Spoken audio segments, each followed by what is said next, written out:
کیا ایران امریکہ کی شرطوں پر اس جنگ کو روک سکتا ہے؟ کیا ایران اسرائیل کے ڈیمونا نیوکلیر پاور پلانٹ کو تباہ کر سکتا ہے؟ اور کیا پاکستان ایران کو ایٹم بم دے سکتا ہے یا نیوکلیر میزائل دے سکتا ہے؟ یہ وہ سوال ہیں جن پر ہم آج کی ویڈیو میں تفصیل سے بات کریں گے۔ دوستو، ہر گزرتا دن اس جنگ کی شدت کو بڑھا رہا ہے۔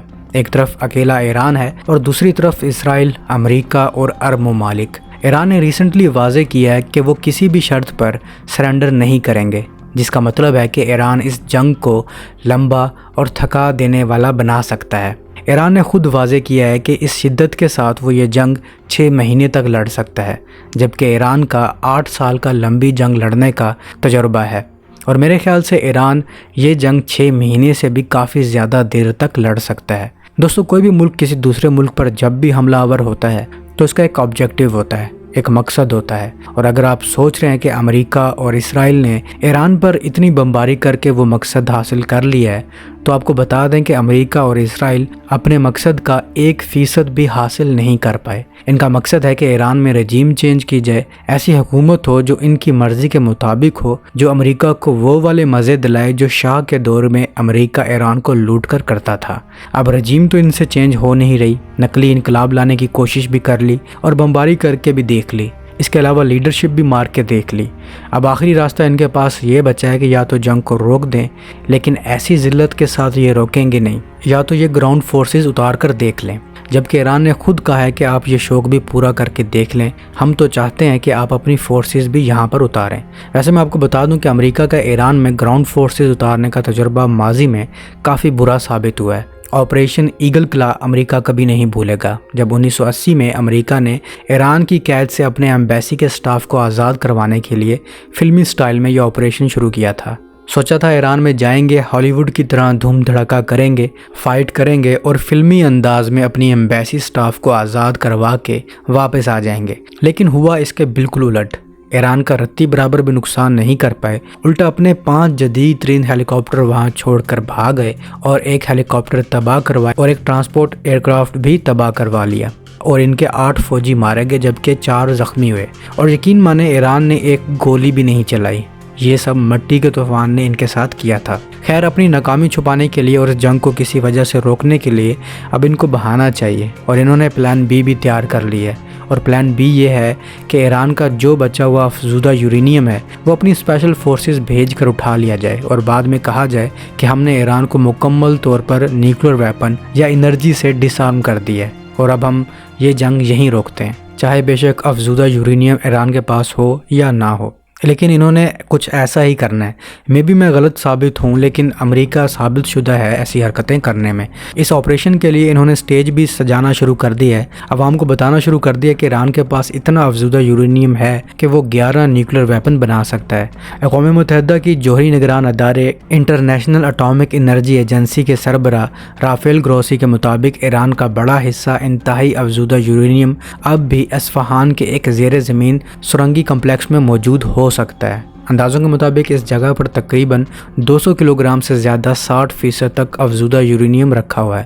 جون میں اسرائیل اور یونائٹڈ اسٹیٹس نے ایران کی کئی جوہری تنصیبات پر حملے کیے تھے، جن میں ان کے 2 پلانٹس کو شدید نقصان پہنچایا تھا، لیکن اصفہان کا زیر زمین کمپلیکس وہ واحد مقام بتایا جا رہا ہے جسے زیادہ نقصان نہیں پہنچا۔ IAEA کے مطابق ایران نے ان حملوں کے بعد نہ تو اس یورینیم کی موجودہ حالت کے بارے میں معلومات دیں اور نہ ہی ادارے کے انسپیکٹرز کو دوبارہ معائنہ کرنے کی اجازت دی۔ سیٹلائٹ تصاویر سے بھی ابھی تک ایسا کوئی واضح ثبوت نہیں ملا کہ اس افزودہ یورینیم کو وہاں سے کسی اور جگہ منتقل کیا گیا ہو۔ IAEA کی رپورٹ کے مطابق اس کے علاوہ ایران کے پاس 8000 کلو گرام سے زائد کم افزودہ یورینیم بھی موجود ہے، جسے اگر چاہے تو اعلیٰ سطح پر افزودہ کیا جا سکتا ہے، اور ماہرین کے مطابق ایران نے تکنیکی طور پر یورینیم کو انتہائی سطح تک افزودہ کرنے کی صلاحیت حاصل کر لی ہے، لیکن ابھی تک یہ ثابت نہیں ہوا کہ تہران نے ایٹمی ہتھیار بنانے کا سیاسی فیصلہ کر لیا ہے یا نہیں۔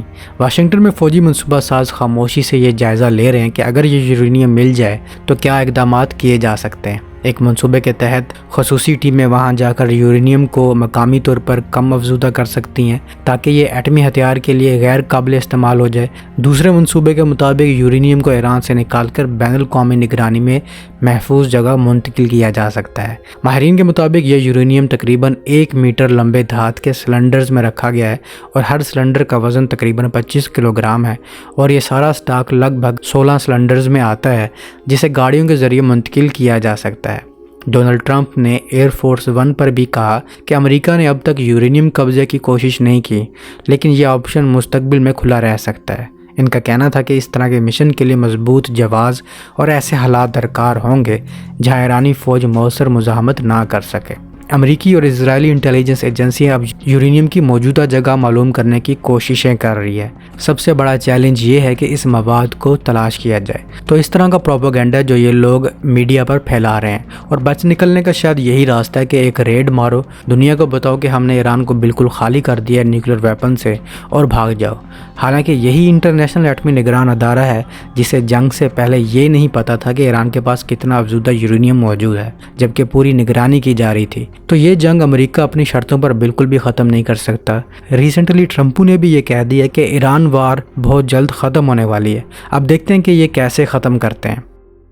دوسرا سوال تھا کہ کیا ایران اسرائیل کے ڈیمونا نیوکلیر پاور پلانٹ کو تباہ کر سکتا ہے؟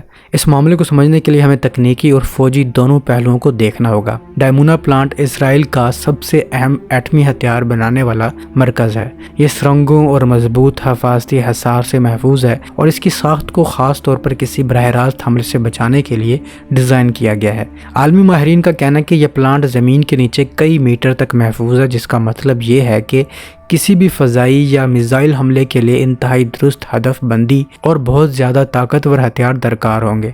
ایران کے پاس موجودہ میزائل سسٹمز میں اکثر بیلسٹک اور کروز میزائل شامل ہیں، اگرچہ ان میں سے کچھ میزائل ڈیمونا تک پہنچ سکتے ہیں، لیکن مسئلہ صرف فاصلے کا نہیں بلکہ ہدف کے تحفظ اور پلانٹ کی سرنگی ساخت ہے۔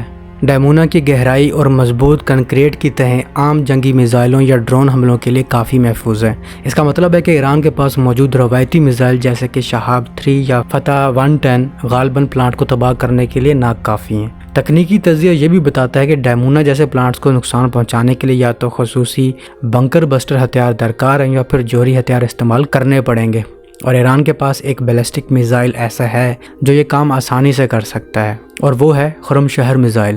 ایک اور پہلو یہ ہے کہ ڈیمونا کے گرد جدید دفاعی نظام موجود ہے جن میں ایئر ڈیفنس اور میزائل انٹرسیپشن سسٹمز شامل ہیں جو حملوں کو ناکام بنانے کے لیے ڈیزائن کیے گئے ہیں۔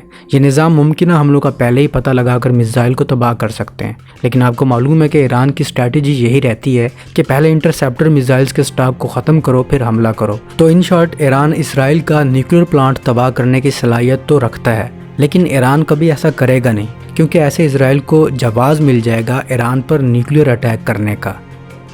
آخری سوال یہ تھا کہ کیا پاکستان ایران کو نیوکلیر ویپن دے سکتا ہے جس سے ایران ایسی پوزیشن میں آ جائے کہ امریکہ اور اسرائیل بھی حملے کرنے سے پہلے 100 بار سوچے؟ اس سوال کے جواب میں ہمیں تھوڑا ماضی میں جانا پڑے گا۔ 1999 سے 2003 کے درمیان ایران نے ایک پروگرام چلایا جس کا مقصد صرف ایک تھا کہ نیوکلیر وار ہیڈ ڈیزائن کی تحقیق، ٹیسٹنگ اور اسے اپنے بیلسٹک میزائل نظام کے ساتھ ہم آہنگ کرنا۔ ایران نے نیوکلیر وار ہیڈ ڈیزائن کو سمجھنا اور بہتر بنانا شروع کیا۔ خفیہ ذرائع سے حاصل شدہ ڈیزائن حاصل کیے گئے جس میں پاکستانی ڈیزائن بھی شامل تھا، جس کو ری انجینئرنگ کیا گیا۔ اعلیٰ دھماکہ خیز ٹیسٹ اور ڈیٹونیٹر ڈیولپمنٹ کے ذریعے ڈیزائن کی عملی قابلیت کو جانچا گیا، اور یہ پروگرام پوری دنیا سے پوشیدہ رہا اور اس کی سرگرمیاں انتہائی محدود دائرے میں کی گئیں تاکہ کسی عالمی نگرانی کی آنکھ سے بچا جا سکے۔ لیکن پھر جیسا کہ آپ کو معلوم ہے کہ ایران کی کمزوری یہ ہے کہ ایران میں اسرائیلی جاسوسوں کی بھرمار ہے۔ یہ راز بھی راز نہیں رہا، اور پاکستان پر بھی سوال اٹھے کہ پاکستان نے ایران کی مدد کی ہے۔ تو ماضی کے تجربے اور ایران میں ملٹری اور انٹیلیجنس اداروں کے اندر تک جاسوسوں کی وجہ سے پاکستان ایسا کرنے کا سوچے گا بھی نہیں۔ فرض کریں اگر پاکستان کی طرف سے ایران کو ایٹمی ہتھیار یا میزائل فراہم کرنے کی کوشش کی بھی جاتی ہے تو اس کے 3 اہم مراحل ہوتے ہیں۔ پہلا مرحلہ ایٹمی مواد کی منتقلی ہے جس میں یورینیم یا پلوٹینیم شامل ہوتا ہے۔ یہ عالمی نگرانی میں آتا ہے کیونکہ IAEA ہر ملک کے ری ایکٹر اور افزودہ یورینیم کی مقدار کا باقاعدہ معائنہ کرتا ہے۔ دوسرا مرحلہ میزائل یا ڈیلیوری سسٹم کی فراہمی ہے، یعنی بیلسٹک یا کروز میزائل کے ساتھ ہتھیار منتقل کرنا۔ ہر میزائل کی رینج، گائیڈنس سسٹم اور وار ہیڈ بھی نگرانی میں ہوتا ہے۔ تیسرا مرحلہ بین الاقوامی نگرانی اور پابندیاں ہیں۔ اگر کوئی ملک غیر قانونی طور پر ایٹمی مواد منتقل کرے تو اسے عالمی سطح پر پابندیوں، عسکری رد عمل اور سفارتی تنہائی کا سامنا کرنا پڑتا ہے۔ IAEA کے ذریعے ہر ملک کے پلانٹس، ذخائر اور مواد کا باقاعدہ معائنہ ہوتا ہے۔ کسی بھی بڑے ایٹمی تبادلے کے آثار فوراً پکڑے جا سکتے ہیں کیونکہ یورینیم کے آئسوٹوپس ٹریسیبل ہوتے ہیں اور عالمی سطح پر ان کا ٹریکنگ ممکن ہے۔ ٹیکنیکل طور پر دیکھا جائے تو پاکستان کے پاس موجود بیلسٹک میزائل جیسے کہ شاہین میزائل اگرچہ ایران کو دیے جا سکتے ہیں، لیکن ان پر ایٹمی وار ہیڈ نصب کرنا اور منتقل کرنا غیر قانونی اور انتہائی خطرناک ہوگا۔ بین الاقوامی نگرانی کے تحت کسی بھی ایٹمی یا میزائل ٹرانسفر کے آثار، آئسوٹوپس، شپنگ ریکارڈز اور سیٹلائٹ امیجری کے ذریعے فوراً معلوم ہو جاتے ہیں۔ لہٰذا حقیقت یہ ہے کہ پاکستان ایران کو ایٹمی بم یا نیوکلیر میزائل فراہم کرنے کی صلاحیت عملی اور قانونی طور پر موجود نہیں ہے، اور خفیہ طور پر پکڑے جانے کا خطرہ زیادہ ہے، اور اگر کوئی کوشش کی بھی جائے تو عالمی نگرانی اسے فوراً بے نقاب کر دے گی۔ وہ الگ بات ہے کہ پاکستان ایٹمی ملک کے طور پر ایران کے ساتھ کندھے سے کندھا ملا کر کھڑا ہو جائے، تب بھی امریکہ اور اسرائیل جیسے ملک ایران پر حملہ کرنے سے پہلے 100 بار سوچیں گے۔ لیکن ایسا کرے کون؟ اتنی ہمت لائے کون؟ کیا ایران جیسا جگرا ہمارے حکمرانوں میں ہے؟ بالکل بھی نہیں۔ ہمارے حکمرانوں اور غیرت کے سامنے معیشت اور مصلحت کی ایک بہت بڑی دیوار کھڑی ہے۔ آپ کا اس بارے میں کیا خیال ہے؟ کامنٹ سیکشن میں ضرور بتائیے گا۔ تو اب تک کے لیے اتنا ہی۔ Subscribe for more.